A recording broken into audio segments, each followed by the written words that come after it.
Hello বন্ধুরা, কেমন আছো সবাই? আশা করি ভালো আছো। তো এই গরমের মধ্যে নিয়ে চলে এলাম বিভিন্ন রকম সবজি দিয়ে কটি মাছের ঝোলের রান্নার রেসিপি।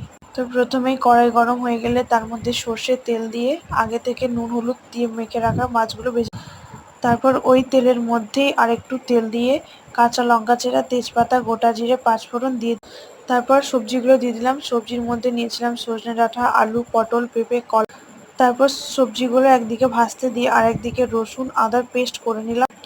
তারপর সবজিগুলো ভাজা হয়ে গেলে একটা পেঁয়াজ তার মধ্যে দিয়ে দিলাম এবং একটু ফ্রাই করে নেওয়ার পর এক এক করে লবণ, হলুদ, আদা রসুনের পেস্টটা দিয়ে দিলাম। তারপর ভালো করে সবজিটা কষিয়ে নিয়ে তার মধ্যে পরিমাণ মতো জল দিয়ে দিলাম।